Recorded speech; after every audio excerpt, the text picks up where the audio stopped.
Welcome, everybody, to the It's Never Too Late show. I'm Suzanne Oshima, and I'm a life and love transformational coach at Your Next Amazing Story. I'm beyond thrilled to have one of my favorite guests, Lisa Shield. She's an amazing love coach here for our show because today she's going to share with you how it's never too late to find the guardian of your soul. So welcome, Lisa. I'm so excited to have you here. Suzanne, it's an honor. Thank you for having me back. I really appreciate it. Yeah. So, Lisa, before we jump into your amazing story, I would love to hear how you became a love coach. Oh boy. Well, 3 months into dating my future husband or my current husband, not future because he's now my husband, but at the 3 month mark, he looked at me and he said, you may have been passionate about importing at one point in your life, which was what I was doing at that time. But he said, your true passion now is personal transformation. And he said, you really should consider being a life coach or a therapist. And there was no way I was going to do those 3,000 unpaid hours, go to school for 2 years and do those 3,000 unpaid hours that you have to get in Los Angeles. And not only that, I was at a point in my own personal journey where I really was beyond, not that you're ever like never need therapy again, but I was really in that place of looking toward the future, right? And creating a life we love rather than going backward all the time. And so I enrolled in coaching. I sold my business to an ex-boyfriend and I enrolled in coaching training, and the rest is history. Awesome. Well, And not only Lisa, that, I do want to go back, Suzanne, if I can, just for one thing, just to mention one other thing. The reason I chose to become a love coach, and I really, I think I can safely say that I'm one of the very first love coaches, was that something like 19 years ago now, I put myself online. That's how I met my husband. And I met him 17 years ago. So I was one of the very first people who did online dating. And when I decided to coach, it seemed like the only thing I was really, or the thing I was most qualified to do was to help women in this area. So I became a love coach because internet dating was brand new and people didn't know how to do it. So, yeah. and some people still don't know how to do it, which No, is why we do what we do, right? yes. But I kind of saw the future because when I went through it, I looked around and I thought, if I'm having this much trouble finding a partner, it took me 2 years and almost 100 dates to find Benjamin. I thought if I was having that kind of trouble, I can certainly help make it easier for other women because I had been through it successfully. Yeah, definitely. Well, Lisa, I know that it wasn't an easy path to find Benjamin, your husband. So, can you share with the ladies where you came from? Because I think everybody tends to look at the end result like, oh, Lisa's happy. Her life is so easy. She has Benjamin, this wonderful husband of hers who's the guardian of her soul. Yet they think it was so easy for you. But I personally know it was not easy. So, can you share your story? Yes. So, you know, first of all, I'll go back in time, just to say, to kind of lay the foundation. And I think some women might relate to this. My parents hated each other. They really hated each other. And I remember being a small, when I was really little, I remembered thinking it's not supposed to be this way, right? This isn't how people are supposed to be with each other. But there was that wisdom inside of me, and I knew that very early on.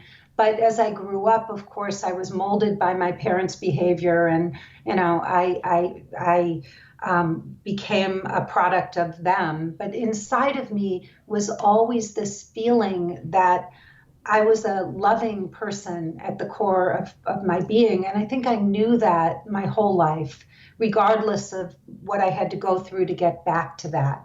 And so my mom died of breast cancer when I was 15. I was 12 when she got sick, and my dad was married to another woman. And so I was very much on my own. I didn't have anybody. I just have one older brother, and that's it. And I married the first man who paid attention to me, who really paid attention. And he was an exciting guy. He wasn't handsome or attractive by, physically attractive by any stretch of the imagination, but he was outgoing, the life of the party. We met in photography school together, and he was the most popular guy in the class. And flash forward 13 years, when I left him, we got married. We were married for 5 years. We were together for 13. I realized that he was a pathological liar. And I didn't see it. It's amazing how when you're so close to something, you don't see it when you're in it, right? I just didn't have that clarity. And I was clinging to him, even though every day I told myself I could do better. I didn't have to stay. And, whatever I told myself, I couldn't get up the guts to leave. And so I stayed in it because he was everything I knew. And the truth was, my self esteem was so low. I mean, I had no self esteem, none. And, I was just drowning in my life, in the relationship. I mean, it was really a dark place for me. And so when I was in the marriage, um, at one point, I became terrified that he was going to leave me. I thought if I didn't get my life together, if I didn't get my act together, he would leave me. And if that happened, Suzanne, I didn't know what I was going to do, right? Because I really had nobody and nothing. And so um, I became so frightened that I went into the dark room. And it's really like, life and, my, like I was in the dark, it wasn't just a metaphor. I was really in the dark. And I went into the dark room because I was a photographer. We were living in Milan, Italy at the time. And I had nobody to talk to, no therapy, nothing. I had one little book, one tiny little book. And I really want everybody to hear this because we go searching after gurus and take course after course and read book after book. And, we're constantly searching for that elusive answer, that one missing piece of the puzzle that's going to make it all make sense. And I had this one tiny little book. It was this big, and it was by Paramahansa Yogananda. And it had probably about 20 pages in it. And each page was like one spiritual principle. So you would open it up, and it would be like a twofold page, and it would say compassion, forgiveness, surrender. And each little page, was little print, but just one thought. And I would read these pages, and then I'd go into the dark room to print, and I'd be sitting there, and I don't know, when people are trying to self-soothe, they rock, right? We rock. We very often will rock to try to comfort ourselves. And so there I was in the dark room, rocking these trays, printing, and trying to figure out my life. And I had just that one little book to guide me. So, and it was profound. It was life changing. I sat, and each day I would contemplate another one of these principles. And I had this feeling of almost like there was a voice, there was another voice, there was somebody else, another part of me that was guiding me. And it started to almost become a therapist. And it was asking me the kinds of questions that a therapist would have asked. And so, one of the things that I knew or somebody had said to me along the way was if you hear something once from one person, it's usually their stuff, right? It's something they're projecting on you. But if you've heard something many times throughout your life, it's probably something that you need to look at. And so I asked myself, what are the things that people have been saying to me throughout my life that I need to look at? And I realized that the first thing that jumped forward was throughout my whole life, people always said to me, why are you so defensive? And why were you so defensive? Like, defensive about what? You could say anything. If you gave me any feedback or any constructive criticism, or if you questioned anything, right? If you disagreed with me or questioned me, I would just a wall would shoot up and I would just, that's not true. I don't know why you're saying that. You don't understand me. That's not how I feel. And I would literally explode, right? Wow. And the reason I did this was because my father used to put me down and attack me, right? And he was very argumentative. And so I had adopted that, I felt like I had to defend myself, right? And so I asked myself, what does it mean to be defensive? Why are people telling me this? Like, what's bad about that? I didn't even, I never even stopped to think about it, right? Like, why are people saying this? And how is this preventing me from where I need to go in my life? And I realized that I was a know it all and that I had been putting on this front like I had it all figured out, and I didn't.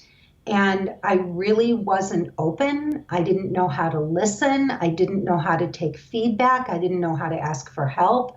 And I started to unravel all of this stuff while I was in the dark room. And the second thing was I asked myself, why are you so sad? And I looked at my life, and the answer that came back immediately was, when mom died of cancer, you told yourself you would always be sad because most little girls don't have to go through losing their mom at 15 years old. So your childhood was stolen from you. And that was the belief I created. And then I stepped back and I said, well, I'd made that up. And so I thought, well, why don't I make up something else, right? I made that up and I'm sad, so maybe I can make up a different belief. And so I said, well, maybe I don't know, I'll tell myself I'm wiser because my mother died. And then I thought, that feels better, right? And then Yeah. the next thing I said to myself was, I said, well, wait a minute, I just made that up. And then I started to realize we make it all up. And I thought to myself, well, if I make it all up and I feel horrible when I make up bad things and I feel good when I make up good things, then if I'm making it up anyway, I might as well just make up a bunch of good stuff, right? And so I told myself that no matter what I said, no matter what I talked about, I was going to make it a good, like a positive ending. And so everything I started to say from that point forward, no matter what I was talking about, I would end on a positive note. And as I started to do this, everything about me started to change. I became happier. I became more positive. I liked myself. I started to like my life. I started to feel hopeful.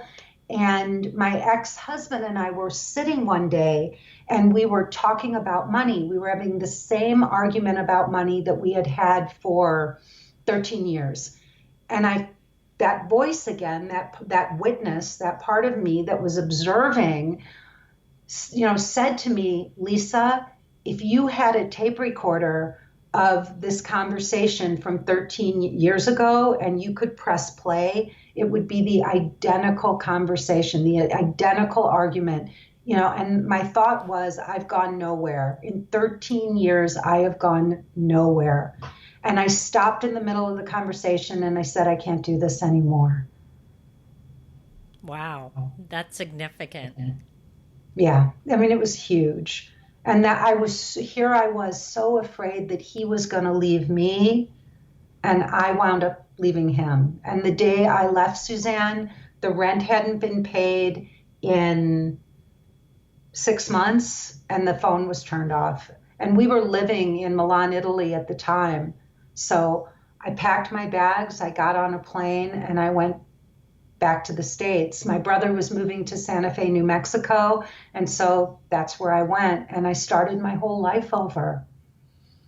So, Lisa, it's so interesting when you were sharing the story where I saw that you had a major shift in your life was when you decided and you were proactive about it, is really shifting your mindset Yeah. and really starting to turn things around from the negative to the positive.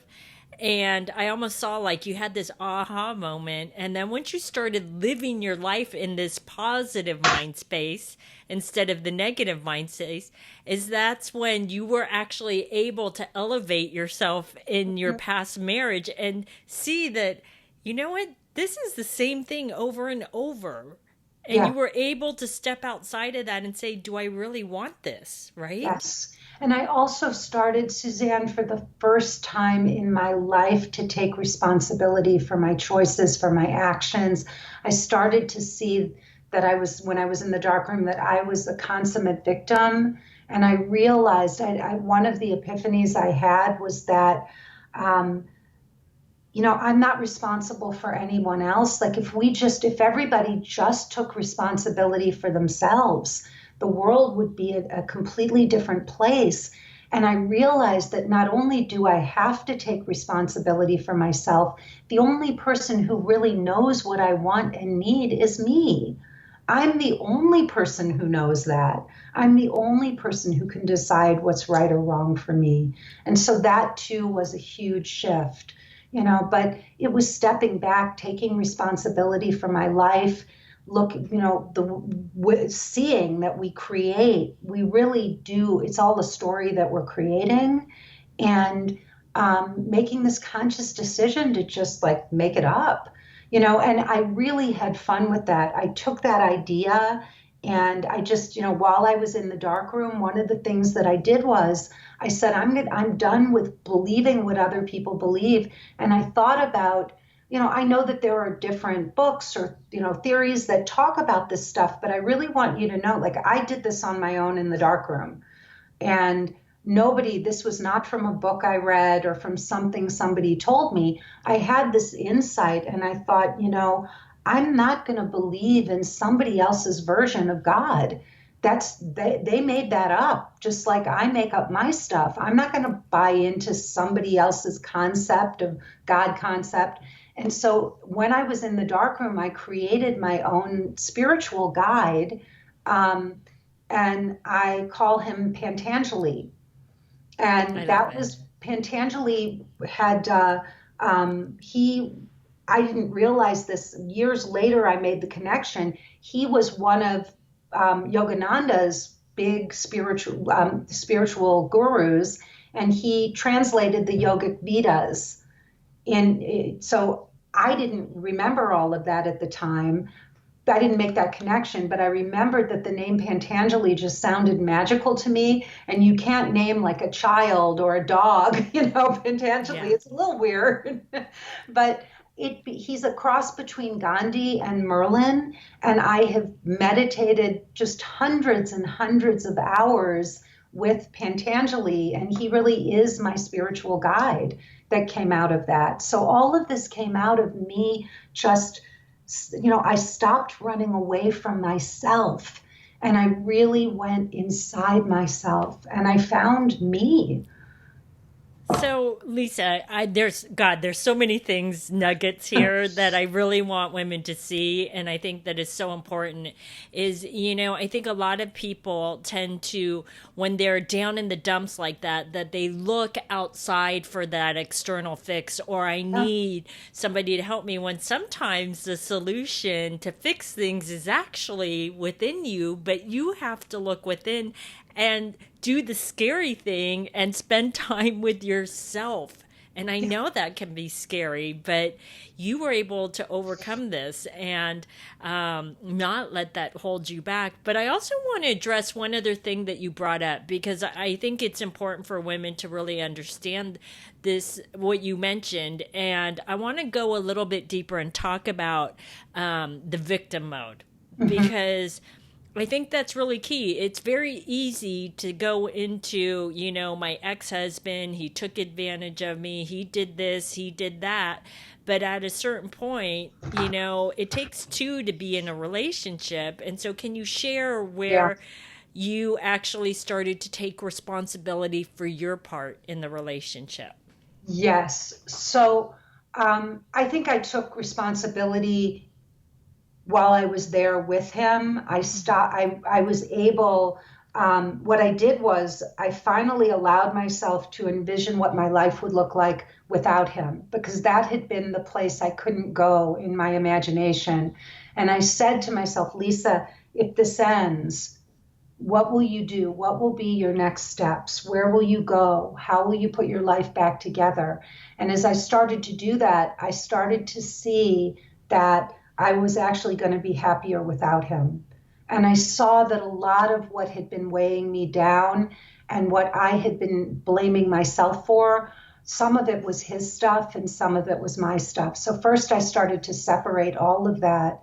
And then I decided, because we were so codependent with each other, I decided that I could no longer fixate on fixing him, that had been the way I had avoided looking at myself. And so I made a conscious choice that I was done having conversations with him about what was wrong with his life and his world, because I got really honest and emotionally naked with myself. And I said, Lisa, your life isn't working. And my image was, Suzanne, that we were on a sinking ship and that we were both going down. We were drowning together, and that I could only save one of us. And it could only be me. He had to save himself. So that happened. And then something else. And I don't know where the wisdom came from inside of me, to make these incredible choices in my life, because I have to say that, at this point of the journey, I was guiding myself and I was listening to my inner wisdom at this point. But I got out of the marriage and I said to myself, I'm leaving this so that I don't have to keep living this for the rest of my life. And I said, he's got to figure out what's wrong with him. He's got to figure out why he does what he does. But I have to figure out why I picked him and why I stayed with him for 13 years. Those were my choices. And so that was where I made that choice. Like, I was done trying to figure him out. I don't know why he does what he does. I don't. Do I think he'll ever change? Absolutely not. I think pathology is a brain dysfunction, and I think people who have pathologies don't change. It's a glitch, and sometimes the lesson is to know when to just cut your losses and walk away. Yeah, I totally agree. I totally agree. So, Lisa, what would you say to the woman that feels like she's either stuck in a relationship or in a marriage or just stuck, period? And she feels like, it's too late for me. It's too late for me to find love again, find the guardian of her soul. Well, that's a victim mentality. To me, that's a victim mentality. Mm-hmm. And my oldest client last year who found love was 75 years old. So I don't think it's ever too late. I mean, I know somebody who just told me that her grandmother found love in her late 80s, so as long as we're living and breathing and we're on this planet, it's never too late. I just think that's a cop out. And do you have to look at your stuff? Do you have to be willing to look inside and be willing to own your part and, see some hard things, some ugly things, some painful things? Absolutely. But the deeper you go, the higher you fly. And the more you can love the worst parts of yourself, the more capacity you have to love. So I think I think this is why we're here. Yeah, I agree. I totally agree. And I know it's so true to face your own stuff. It's so scary, but I agree with you. Once you do, I Ah, like when I faced my own stuff, I felt like I became empowered. mhm. And I know where I get triggered. I know what my downfalls are. And I was just like, now I know. Before I Right, didn't know. And then when the things would happen, it was like scary because then you felt out of control, right? right. But I guess when I was being defensive, and out of control, and I had these really intense knee-jerk reactions, and it was really off-putting to other people. People can't get close to you when you're so defensive, right? I don't know if you've known people who are just super defensive, but you can't even get close to them.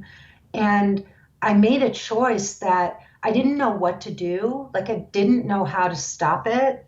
So Mm. all I could do, Suzanne, was I told myself, you can't react. Like the one thing you can't do is defend yourself. And so I took that out of my toolkit. And then I said, okay, so you're going to have to figure out another way to respond, you know? Yeah. And And so what so did you replace that with? Well, at first, I just said nothing, right? If somebody would share something with me or say something and I started to feel defensive, I would just hold my tongue and I would say, thank you for that. And then when I was alone, I could cry, I could journal, I could, process, but I would work through it in private on my own. And I would ask myself, why did this person say this? What were they trying to tell you? Was it really critical, or is there something of value in what this person was sharing? What's something positive that you can take from that, from that interaction? But I really just I just stopped the behavior. I said, I'm done doing that because I just didn't know what else to do, Yeah. but it really helped. I mean, sometimes just being still and quiet and doing nothing, is the best thing.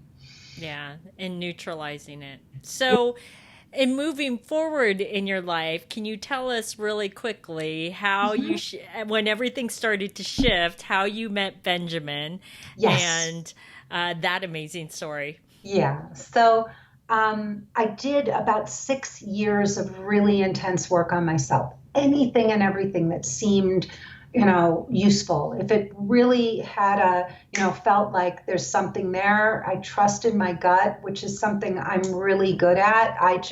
If I get a hit, I always know I can stop or leave. I don't have to stay. So I went and I did all of these things. I got a master's in spiritual psychology. I worked with the author of the Four Agreements for years. We were in a spiritual community together.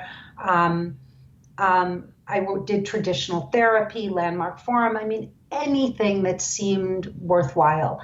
And then I was just coming up on my 40th birthday, and I said, oh my God, wait a minute, I'm still single.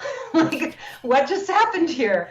I did all this amazing work. I'm slimmer than I've ever been in my life, love my job, love my life. I had more friends than I'd ever had. Where was the guy? And so that was a shocker because in Los Angeles, California, more gorgeous women than any other place on the planet. And it's only gotten worse in these last 20 years. I mean, it's scary. And so I thought, Lisa, if you don't do something and do something fast, you are going to be alone for the rest of your life. And I really did have this vision of myself at 80 years old with chin hairs and a house full of cats. And that was not going to happen to me. Like, I have my ego, I don't know about the rest of you, but my ego was way too big for that. Like, if I had a breath in my body, I was going to be out there dating and figuring this out because I was not going to let that happen. And so the internet was just really picking up steam, internet dating, and I had known I wanted to date Jewish men, so I went on JDate, which at that time was a very good site, and I proceeded to just go out on dates. And I told myself quitting wasn't an option and that I was going to keep going until I found him. 96 first dates later, um, I got a message from a man, and he said, "Hi, I'm Benjamin Shield." And he said, "Your profile has depth and charm. Would you like to chance a meeting?" He said, "Dinner, drinks, coffee. If you don't feel inclined, don't feel that it's necessary to write back." And I wrote him back and I said, "Okay, Benjamin Shield, you made the first cut." You're And so funny. and I said, "I'm leaving for Vietnam for 3 weeks. I have 2 days. If you want to meet, let's do it." And so we had a 5-minute phone call, and he asked me where I wanted to go, and I said anywhere. In like he said, "I'll come to your side of town." And he said, I said, "Anywhere." And he said, "Well, the only place I know is a little Mexican place, in your neighborhood. I was just there a couple weeks ago." And I said, "Anything but Mexican." You're so funny. And he told me later, he was like, "What was up with that? You tell me anything and then you say, but Mexican." But I really was on a very strict diet. Normally I can eat almost anything anywhere, but Mexican food was the one thing that was limiting. I was trying to be cool and breezy and up for anything but Mexican. So we met at a little place near my house called Simply Thai. Benjamin is just historically the most on-time human being on the planet. In fact, he has a physical reaction if he's late to something. Well, he got lost and he was 20 minutes late to our first date. He called me. Cell phones weren't even a thing. They were just also kind of getting going. And so he called the restaurant and he said, "Is there a woman there who's been sitting there alone for half an hour?" And I went to the phone, and I had been reading The Power of Now at that time. And one of the things Eckhart Tolle says is, if somebody's late, you don't say, "Where are you? What's going on?" You just say, "Don't worry, I'm sitting here enjoying myself. I'm in Joy." So my middle name is Joy, by the way. And my mother-in-law's name was Joy. Funny how those things That's work. crazy. Yeah, That's a and so I connection. said, "Don't worry, I'm just sitting here enjoying myself." And Benjamin said, "I was so sweet." And I just said, "Take your time. I'm not going anywhere." And in that moment, he said, "Who is this woman?" Aw. So, it was my generosity and my kindness. And then he came and he walked in and he came over and he took both of my hands in his and he looked right into my eyes and he said, "It is so nice to meet you." And he looked right into my soul. He held my gaze, and I thought, this is the kindest human being I have ever met. And Aw. yeah, and And the rest 17, is history. 17 years later, yeah, I went away for 3 weeks. He marked on his calendar the day I would be back. I found out a year later that he took his profile down the night we met. And yeah, I didn't even know, he didn't tell me. He never said a word.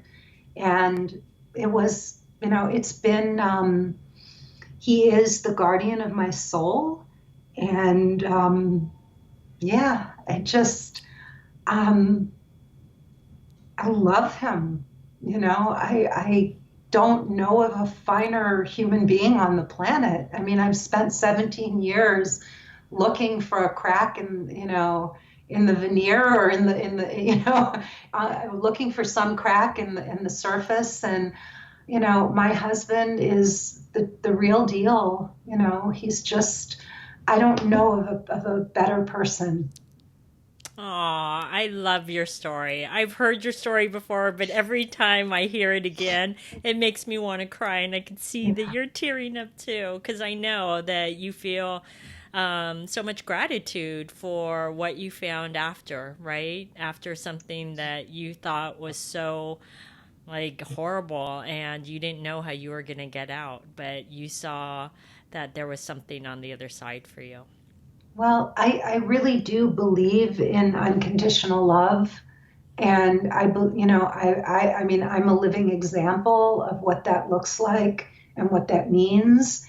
And I wasn't searching for the one, I wasn't searching for a soulmate. I really was searching for unconditional love. That was what I was looking for. And it really is what I found. And when I hear Suzanne, people talk about, oh, every couple has conflict, or, there you have to compromise in relationships. If that's what you believe, that's what you're going to get, right? Like, I bet there is no conflict in my relationship. Benjamin and I don't compromise on anything. How could anything be a compromise when his happiness is the single most important thing in the world to me? Like making my husband happy, bringing joy to his life and our life together. And if I do something that contributes to that, it's never a compromise. It's love. Yeah. Oh, I love that. Well, Lisa, thank you so much for sharing your amazing story. So, how can the ladies find you? They can find me on my website, which is just very simple, lisashield.com. No S at Awesome. the end. Great. So, everybody, if you would like to go find Lisa, you can go to lisashield.com. So, thanks everybody for joining us on the It's Never Too Late show. Our show is available both in video format and podcast format. If you like to view the videos, you can go to yournextamazingstory.com. And if you'd like to get the podcast, you can download it from iTunes. And if you would like to get our free ebook, How to Create Your Next Amazing Love Story in 3 Simple Steps, you can click right here on the video, or you can go to yournextamazingstory.com.